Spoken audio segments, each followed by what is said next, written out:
Okay, so in the last lecture, we started off with law of radioactive decay. So we'll quickly see what was law of radioactive decay. Law of radioactive decay. I'll not go into details of it क्योंकि हमने already ये last session में लिया है. तो this law basically tells you have radioactive element, radioactive nuclei. Radioactive nuclei है तो वो disintegrate होगा, decay होगा by emitting some highly penetrating particles like alpha, gamma or beta particles, right? तो एक सेकेंड में टोटल कितने न्यूक्लियर डीके हो रहे हैं that is given by law of radioactive decay and we saw rate of decay या तो rate of disintegration, right? That is dn by dt is proportional to number present at that instant of time. उस instant पे radioactive element के जितना भी quantity होगा उसको proportional decay होगा. This is what we saw. तो then dn by dt is equal to lambda n with a negative sign, where negative sign indicates that the quantity is decaying, decreasing with time. Lambda is called as decay constant or disintegration constant.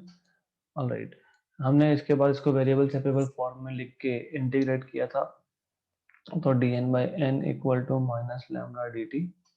So integration then हमको ये मिला था log of natural log of n equal to minus lambda t plus c.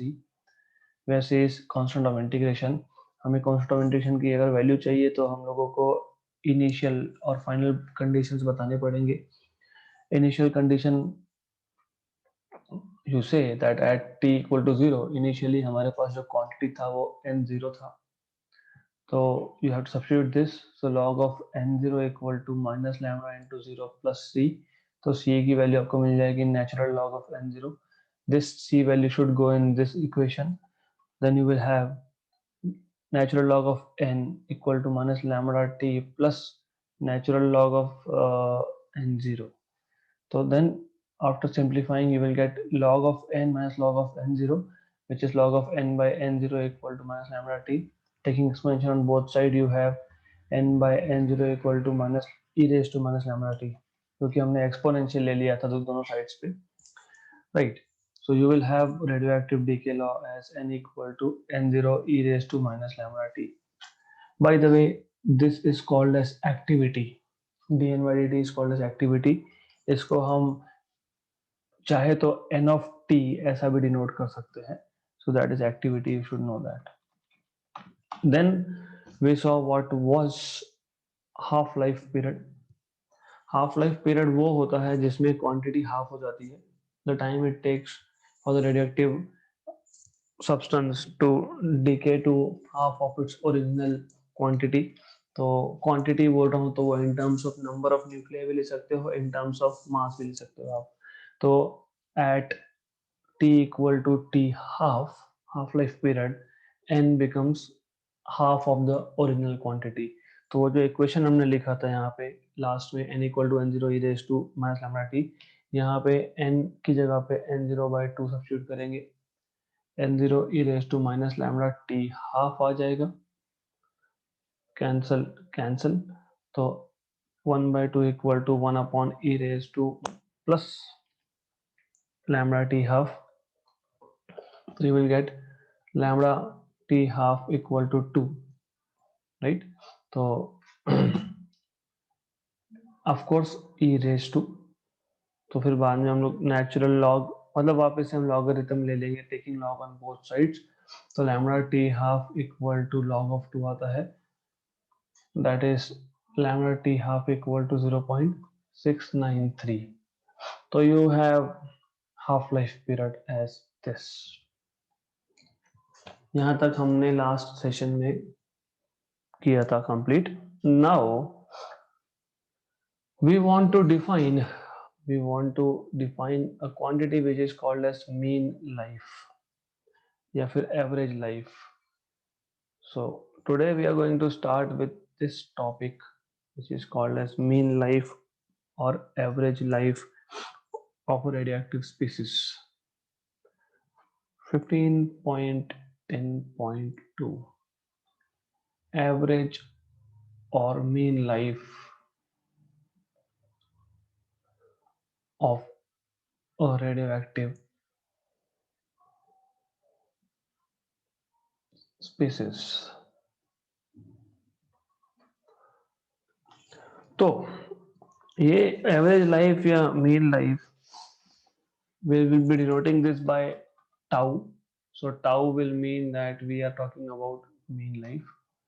तो कहाँ से आया ये mean life का कॉन्सेप्ट? क्या है हमको पता है, हमारे पास अगर एक रेडियो एक्टिव सब्सटेंस है, मान लेते हैं रेडियो एक्टिव सब्सटेंस में बहुत सारे रेडियो एक्टिव न्यूक्लियाई हैं, राइट? तो लाइफ टाइम मतलब complete life time of this radioactive nuclei may vary from 0 to infinity. हो सकता है कि मैं अभी देख रहा हूं, अभी एक डीके हो गया, हो सकता है। दूसरा के लिए न्यूक्लियाई है, सेम टाइप का है, दूसरा न्यूक्लियाई 10 मिनट बाद डीके हो रहा है, तीसरा न्यूक्लियाई 2 घंटे के बाद हो रहा है, और न्यूक्लियाई 1 साल के बाद होगा। तो ये जो, जब आप रेडियोएक्टिव सब्सटेंस लेते हो तो इस सब्सटेंस में नंबर ऑफ न्यूक्लियाई होते हैं, right? Millions and billions basically. तो ये मिलियंस एंड बिलियंस न्यूक्लियाई का जो लाइफ टाइम है, लाइफ टाइम कैसे मेजर करेंगे? हम मेजर करते हैं ना, I will start measuring now. 10 minute में डीके हो गया तो मैं बोलूंगा लाइफ टाइम 10 है, बट डू वी नो वो प्रोड्यूस कब हुआ था? No. तो नॉर्मली हम जब रेडियो एक्टिव सब्सटेंस लेते हैं तो उसमें जो इंडिविजुअल एटम्स होते हैं, न्यूक्लियाई होते हैं, they may have a life time from 0 to infinity. Okay, इसलिए हम प्रिसाइजली बता नहीं सकते कि what is the life time of this radioactive substance. तो हम क्या करते हैं, हम एवरेज कर देते हैं, राइट? तो इसलिए हम डिफाइन करते हैं एवरेज और mean life time, and that is defined as, so average और मीन लाइफ टाइम आप डिफाइन कैसे करते हो? That is total life time of, total life time of all the nuclei of all the nuclei in a given sample divided by total number of nuclei in that sample, total number of nuclei in that sample, right? हमारे पास जो sample है, sample में जितने भी nuclei होंगे उनका total हम लोग लाइफ टाइम देखेंगे, divided by, total life time पता है, मैंने अभी बताया 0 से इंफिनिटी, है ना? अपॉन डिवाइड कर लेंगे हम इसको टोटल नंबर ऑफ न्यूक्लियाई। मान लेते हैं मेरे सैंपल में 1000 न्यूक्लियाई है, ओके, और 1000 न्यूक्लियाई का लाइफ टाइम कितना है? 0 से इंफिनिटी। तो total life time by total number of nuclei will give you a quantity which has dimensions of time, उसको हम लोग बोलते हैं mean life, average life, okay?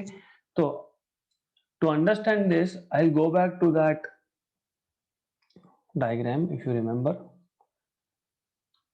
यहाँ पे हमने टाइम प्लॉट किया था, यहाँ पे हमने एन प्लॉट किया था। मैंने आपको बताया था कि initially at time t equal to 0 quantity is n0 and this is radioactive decay, exponential decay, तो ये ऐसा जाता है, right? Then if I take two instants, मैं बोल देता हूँ कि at, let's say at some instant of time quantity is n, है? तो at some instant of time t quantity थी n, जैसे जैसे टाइम बढ़ेगा वैसे वैसे क्वांटिटी कम होगी। तो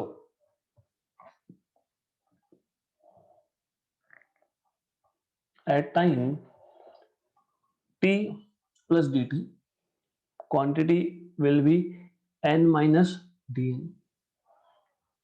so in time at time t plus dt quantity is n minus dn, right? मतलब t सेकेंड्स में, क्योंकि ये t है, t plus dt minus t, तो dt है ये, okay? Anyway, so this is dt। dt time में how much quantity has reduced? dn। Correct? यहाँ तक क्लियर? क्योंकि ये समझेगा तो आगे समझेगा, right? Okay, good. Then according to the definition of mean lifetime, total lifetime of all the nuclei, इस dt में न्यूक्लिया कितने हैं हमारे पास? dn. टाइम t पे कितने थे? n. Time t plus dt पे कितने हैं? n minus dn. तो क्वांटिटी कितने से कम हुआ? dn से कम हुआ. कितने में? In some period of time. Okay, so you can integrate. By the way मैं पहले लिख देता हूं. mean life, you will write here TDN upon total number of nuclei where DN. Clear है? How do you define mean life? Total lifetime of all the nuclei upon total number of nuclei. How many total number of nuclei you have? DN, right? Correct. Confusion है? Think about it. देखो, the thing is, मैं repeat कर रहा हूं. The idea is, why do I take small interval of time? पहले तो ये पता होना चाहिए कि why are we taking small interval of time? मतलब small interval of time में क्या हो रहा है? Suppose मैंने अभी मेजर किया, at this instant I have 1000 radioactive nuclei, and if I measure after 1 minute I have, let us say, 980, just for an example. तो इस 1 मिनट के अंदर, 1 मिनट में how many nuclei have decayed? 20, right? तो मैं अगर 20 को टाइम से मल्टीप्लाई करता हूँ, 20 into 1 minute, right? That will give me total lifetime of nuclei, right? Divided by number of nuclei. जितने, मतलब कितने की बात कर रहे हैं? जितने डीके हुए उसकी बात कर रहे हैं हम लोग, 20. इसलिए डीएन लिखा है नीचे. Is it clear now? Good, right. ये तो हमने बात कर ली small number of nuclei DN की. I want to talk about complete sample. तो कंप्लीट सैंपल में क्या होगा? कंप्लीट सैंपल में ये होगा कि जो नंबर है वो n0 से 0 होना चाहिए, पूरा का पूरा डीके होना चाहिए, क्योंकि बाय डेफिनेशन ही है total life time of all nuclei, है ना? अभी in real sense total life time आया क्योंकि मैं इंटीग्रेट अभी कर रहा हूं n0 से 0 होने तक, right? Correct. And here what you do is, कैसे करोगे? What you do here is the same, n0 to 0, correct? Okay. Now और एक कंफ्यूजन आपको होगा, हमको तो लाइफ टाइम चाहिए, हम इंटीग्रेट तो नंबर पे कर रहे हैं. ये सब नंबर पे कर रहे हैं, क्यों? क्योंकि अभी हमको पता है what is n0 e raised to minus lambda t. If I take derivative dn, it will be n0 constant है, derivative of ddt of, है ना? अगर ऐसा नहीं समझ में आता है तो ऐसा करना, take derivative on both sides with respect to t. तो आप बोलोगे n0 कांस्टेंट है, d dt of e raise to minus lambda t, फिर आप बोलोगे dn by dt equal to n0 e raise to minus lambda t का derivative e raise to minus lambda t into derivative of the exponential function, क्योंकि ये rule है derivatives का. So then you will write this as dn by dt equal to n0 e raised to minus lambda t. इसका derivative होता है only negative lambda, और ये जो dt है, dt को मैं वहां पे शिफ्ट कर देता हूँ. तो if I shift this dt here, यहाँ से मैं dt हटा दूंगा तो ये आपको मिल जाएगा dn, राइट? यहाँ तक clear? Good. I will repeat everything but you need to pay attention now. सो अब now you can write the same expression as t और dn क्या है आपके पास? if you see minus n0 lambda e raised to minus lambda t dt. तो आपके पास ये आया एक्सप्रेशन ऑफ dn, राइट। इसमें से जो जो कांस्टेंट है वो इंटीग्रेशन के जाएगा बाहर। क्या क्या कांस्टेंट है? n0, लैम्डा और ये negative sign will be over here, correct, right, good. हम लोग पहले इंटीग्रेट कर रहे थे dn पे, इसलिए हमने लिखा था n0 to n। अब हम लोग इंटीग्रेट कर रहे हैं टाइम पे, इसलिए हम लोग लिख रहे हैं यहाँ पे dt है तो यहाँ लिखेंगे कहाँ से कहाँ तक, 0 से इंफिनिटी तक, डिवाइडेड बाय, ये तो आपको पता है ये n0 ही आता है, dn का integration n from n0 to 0, upper limit minus lower limit ये कर लेंगे हम लोग। So you will have tau equal to minus n0 lambda t e raised to minus lambda t। You should know what is the integration of this, how do you integrate this। तो उसके लिए आपको पता होना चाहिए integration by parts. You have t, यहाँ पे भी मल्टीप्लिकेटिव टर्म में भी t, तो u इंटू वी फॉर्म लगेगा। u इंटू वी को बोलते हैं इंटीग्रेशन बाय पार्ट्स। कैसे कैसे करते हैं इंटीग्रेट करते हैं u as it is integral v minus v as it is integration of u, that is not derivative, double integration करते हैं इसमें एक बार, ठीक है। तो integration of D D x of what, यहाँ तो x है नहीं बाय द वे, इंटीग्रेशंस पता होने चाहिए। You should know what is integration by parts, you know what is derivative of u into v, u into derivative of v plus v into derivative of u। तो double, if you have integration u into v, उसका formula पता होना चाहिए, u into integral of v minus what, you said something which is right, integration के अंदर एक derivative होता है, उसके आगे क्या, तो नहीं, तो चेक इट आउट टुडे, आप खुद करो check, because I will make you do things which you are suppose to do. Anyways नीचे ये आता है, ये कैंसल होता है, good. Now after solving all this, ये कंप्लीट सॉल्व करने के बाद आपको मिलने वाला है tau is equal to 1 by lambda after solving this integration by parts. तो you have tau as 1 by lambda, मिल गया mean life. But do you remember lambda was 0.693 by t half, तो you substitute here, तो आपको मिलेगा tau is equal to t half by 0.693, यह आ गया आपका मीन लाइफ का इक्वेशन। गुड इनफ, तो आई रिपीट इट अगेन।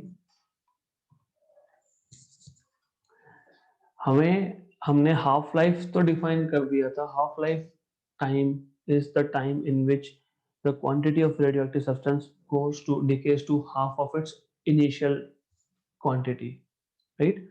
हमको बिकॉज वी कैनॉट इंडिविजुअली, हम लोग नहीं बोल सकते कि इस सब्सटेंस का कंप्लीट लाइफ टाइम इतना होगा। क्यों नहीं बोल सकते? क्योंकि उस सब्सटेंस में एन नंबर ऑफ न्यूक्लियाई है, कोई कोई न्यूक्लियाई अभी डीके हो जाएगा, कोई 10 मिनट बाद होगा, कोई 1 साल बाद होगा, कोई 10 साल बाद भी होगा।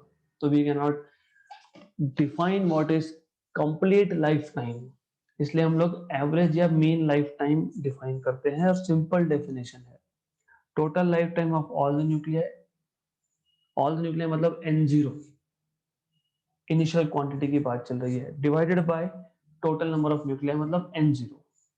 Okay good. तो व्हाट वी डिड इज, हमने ये कर्व, हमको पता है रेडियोएक्टिव डीके कर्व कैसा आता है। हमने बोला कि मान लेते हैं टाइम t पे क्वांटिटी n है, टाइम t प्लस dt पे क्वांटिटी n माइनस dn होगा, मतलब dn नंबर से कम हो गया, dn is decay, right, good. तो by definition tau mean life time will be integration n0 to n t dn upon integration n0 to n dn। ये कहाँ से आया?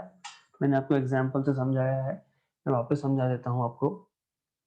हमारे पास अगर 1000 क्वांटिटी है और 1 मिनट के बाद 980 बच रहा है, मतलब 20 डिके हुआ 1 मिनट में, तो time into number that will give me life time, okay, divided by number.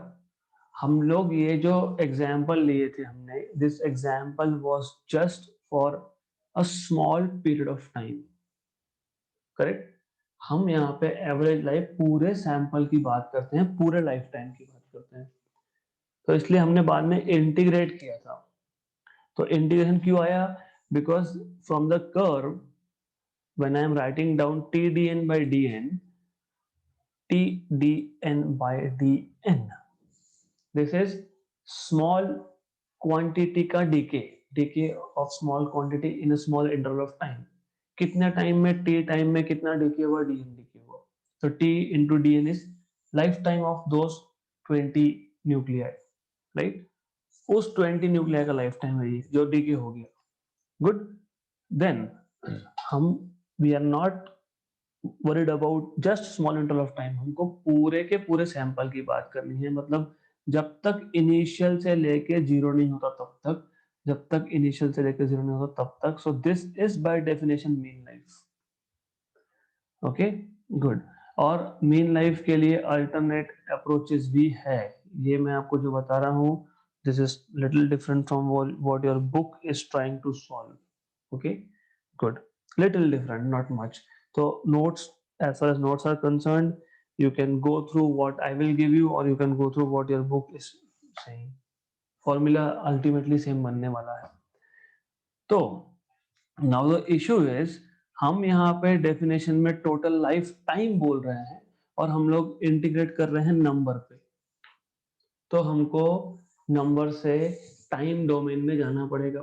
तो कैसे करते हैं? n equal to n zero E raise to minus lambda t है, take derivative dn by dt equal to n0 ddt of e raised to minus lambda t, then dn by dt is n0 e raised to minus lambda t का derivative e raised to minus lambda t होता है into derivative of exponential function, जो exponent होता है उसका derivative होता है basically. तो हमको मिल गया ultimately dn equal to minus n0 lambda e raised to minus lambda t dt। तो हम dn की जगह पे जब सब्स्टिट्यूट करेंगे तो dn से इंटीग्रल आ गया dt में, और मैंने आपको इनिशियली बताया कोई न्यूक्लियाई इमीडिएटली डीके हो जाएगा, कोई न्यूक्लियाई इनफाइनाइट टाइम के बाद डीके होगा। तो dt पे जब इंटीग्रेट करोगे तो लिमिट्स आएंगे 0 to infinity, right. Then you will be left with a integral of u into v form, मतलब integration by parts. So this integration by parts I have given you as an assignment to do. I'll give you a hint. जब आप u into v का integration करते हो, u as it is integral v minus integration, right? There is a derivative here and there's one more integration inside. Yes. तो वो आप खुद करोगे. I am not going to tell you. Then you will ultimately end up getting tau as 1 by lambda, right? But what we know is this: lambda is 0.693 by t half. So you can substitute this lambda value in the equation of tau and you get tau, which is mean life, as half life by 0.693. That's all about mean life and that's all about radioactive decay law. There should not be any doubts in this, है तो पूछ लेना, कोई issue नहीं है, right? Okay, so and I will say कि you should go through mean life very well. मैं notes upload कर दूंगा, it's already ready for you, but you have to understand precisely कि ये इक्वेशन कहाँ से आया, क्योंकि यही समझना है। दूसरा, आपको इंटीग्रेशन करते आना चाहिए, that's it. So end of theory part. That's all you have for this year. So we'll solve some numericals now. Example 15.9.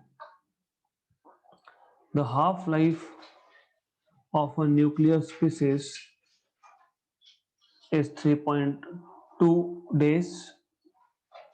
Calculate its decay constant, average life, and the activity of its sample of mass 1.5 milligram. So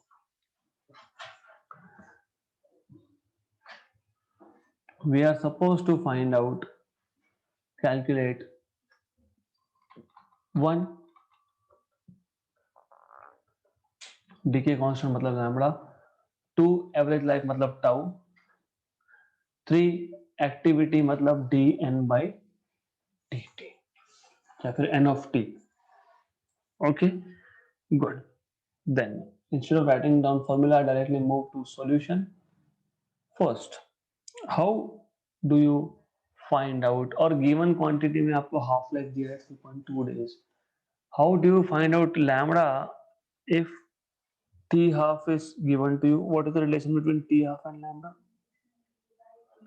0.693 by t half.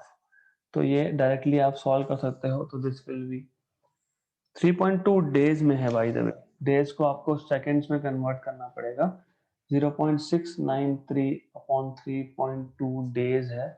तो to convert days to second you have to multiply by 24 hours into 60 into 60, जो कि second में लाना पड़ेगा हमको ये, right. So I give you time to do calculations. तो पहले हम लोग एग्जाम्पल में फॉर्मूलाज और ये सब कर लेते हैं. कैलकुलेशन आपको ही करने हैं. Good. Then how do you find out average life, mean life? Tau equal to 1 by lambda. अभी तो देखा ना है, 1 बाय लैम्बडा. तो एक बार आपको लैम्बडा मिल गया तो 1 बाय लैम्बडा से आपको टाउ मिल जाएगा. Then how do you find out activity, D N by D t कैसे फाइंड करोगे? How do you find out d N by D T?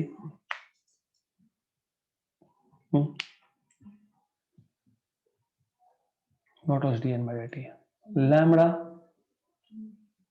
e raised to minus lambda by t into t. Okay, but यहाँ पे तो mass दिया है, activity of its sample of mass 1.5 mg. Alright, तो what I want is कि पहले आप ये दो कैलकुलेशंस कंप्लीट करो, then I will tell you how to find out activity. This calculation you need to do using log tables. So this will turn out to be 2.5 into 10 power minus 6 second, which is not correct unit because ये 1 by time है, तो second inverse. The tau becomes very simple because you are just doing 1 upon 2.5 into 10 power minus 6. तो ये जो 10 power minus 6 से ऊपर जाके 10 power plus 6 हो जाएगा. तो मैं इसको लिखूंगा 10 इंटू 10 पावर 5, 2.5 वन ज़ा एंड 4 ज़ा, तो 4 इंटू 10 पावर 5 ये आएगा सेकेंड्स में टाउ, राइट. अब इसको आप you want, if you want you can convert it into days. I don't want to convert it into days now, that's okay. Then you are supposed to find out activity of its sample. By the way, मैंने जैसे बताया activity D N by D T होता है. You know this is lambda N, मतलब minus D N by D T को activity बोलते हैं. You know this is activity and you know N is N zero E raise to minus lambda T, right. Good. तो we actually don't have to write N zero raise to minus lambda T, क्योंकि हमको initial quantity पता है कि नहीं वो देखना पड़ेगा. तो I'll just keep it like this for the time being. This is activity, that is what you should know. ये जो n हम लोग लिखते हैं, लेट अस से n of t, क्योंकि this is number of nuclei at in given instant of time t। ये t instant पे नंबर ऑफ न्यूक्लियाई है। It is n0 e raised to minus lambda t। yes, it is up to you if you want to find out n of t, या फिर if you want to find out n0 e raised to minus lambda t, it's the same thing, right? So how do you find out number of nuclei if mass is given to you? How do you find out number of nuclei if mass is given to you? Because n of t is number of nuclei at a given instant of time. कैसे find करेंगे फिर ये? That is what you should know. So n of t number of nuclei at a given instant of time कैसे find कर सकते हैं? हम Avogadro number से इसको मल्टीप्लाई करेंगे। 6.023 इंटू 10 पावर माइनस 23 इनटू हम लोग करेंगे given mass in gram, right, divided by z, that is atomic number. That will give you what is number of nuclei at a given instant of time. Avogadro number multiplied by mass at an instant of time, उन्होंने बोला है mass is 1.5 milligram divided by z. So this will turn out to be 6.023 into 10 power minus 23 into 1.5 into 10 power minus 3। तो ये आ गया आपका grams में 10 power minus 3 divided by z। We cannot do anything with this z because we don't know what is z। हमको बोला है कि कौन सा स्पेसिस है, नहीं, नथिंग, हमको नहीं बताया, तो उसको मैं ऐसे ही रखने वाला हूँ। फिर I will just multiply the upper part, so 6.6 into 1.5 roughly 9 more or less, तो ये आएगा आपका 9.0 something 3 into 10 power minus 26 by z। इसको आप लैम्बडा से मल्टीप्लाई करोगे, therefore activity which is minus dn by dt which is lambda n of t,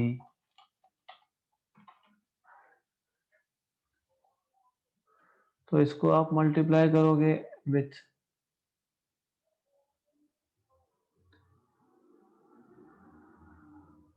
lambda N of T को, lambda की value 4 into 10 power 5 into 9.03 into 10 power minus 26 by Z.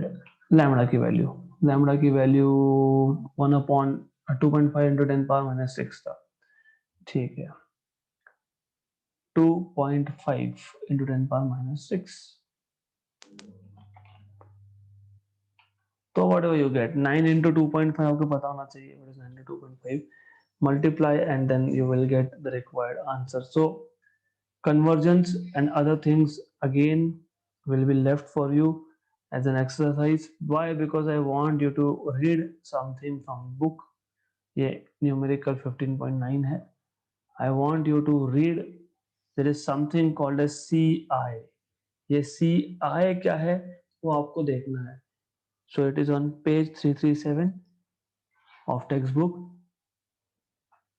यहाँ पे कोई problem नहीं है, whatever we did is correct. I just want you to read last few lines of this numerical so that you understand कि वो conversion के बाद क्या किया है, what is that C I. So that is an assignment for you, right. Lambda multiplied by n of t is your final answer, but activity is measured in a particular unit, that's what I want you to read, okay। So उसको बोलते हैं Curie. there are two units of activity, becquerel and curie, है ना, तो only that part you should be doing by yourself।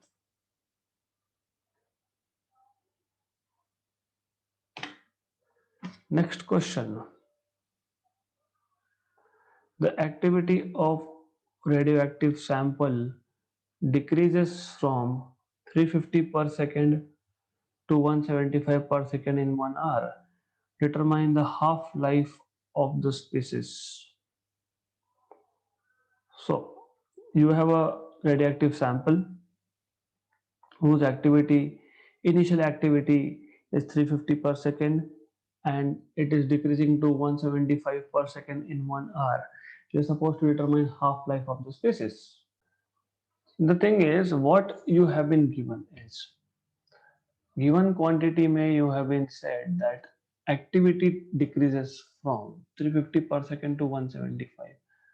मतलब आपको initial activity दिया हुआ है इनिशियल, तो इसका मतलब dn0 बाय dt दिया हुआ है 350 पर सेकेंड।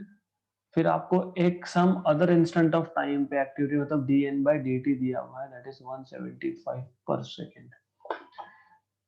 टाइम पीरियड कितना लगा 350 से 175 आने के लिए? 1 hour. 1 hour is 60 into 60 minutes 3600 seconds, right.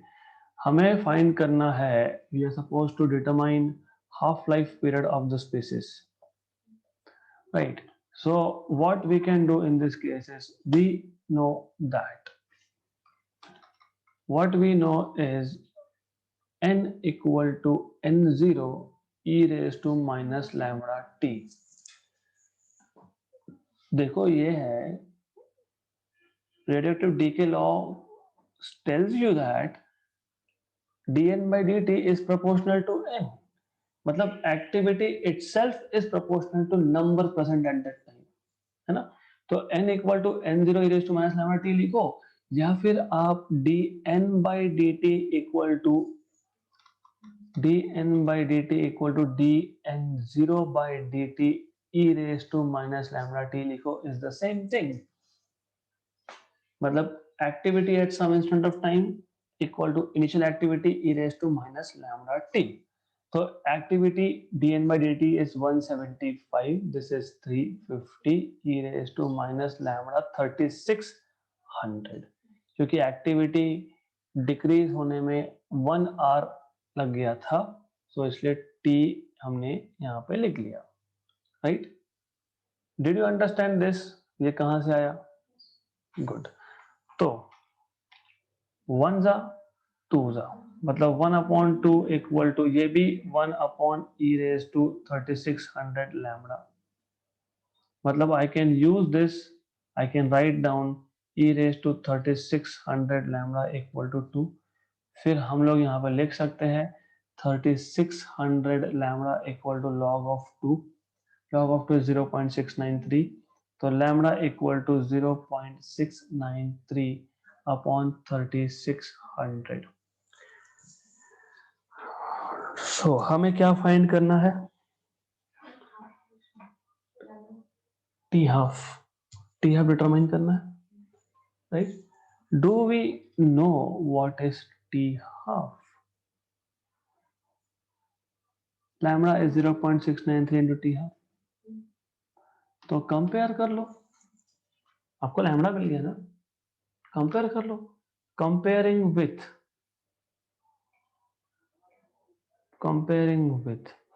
lambda equal to 0.693 by, so what is t half? 3600 seconds, okay। इसका मतलब what we are saying is 1 hour itself is t half, okay, good। So this is correct, there's nothing wrong over here। Problem ये है कि you have to think little logically। मैं बताता हूँ कि what is the other approach। Exam में तो ऐसा लिखना पड़ेगा आपको, dn by dt, this is activity, ये प्रोपोर्शनल होता है n को, बराबर। एक्टिविटी पहले कितना था? 350, फिर कितना हुआ? मतलब एक्टिविटी इटसेल्फ हाफ हो गया, मतलब हाफ लाइफ पीरियड उतना ही होगा जितने पीरियड में 350 का 175 हुआ। 350 का 175 एक्टिविटी कितने टाइम में हुआ? 1 आवर, तो हाफ लाइफ का पीरियड कितना हुआ? 1 आवर। हाँ, तो आंसर आपका करेक्ट है. This is exactly what we were looking for. It is correct. 3600 seconds, मतलब 1 hour. Done. Okay. So we'll stop here. We need only one more lecture to complete 3 more examples. Then a very quick revision. Then if there is something important which is deleted for this year, I will take that thing quickly.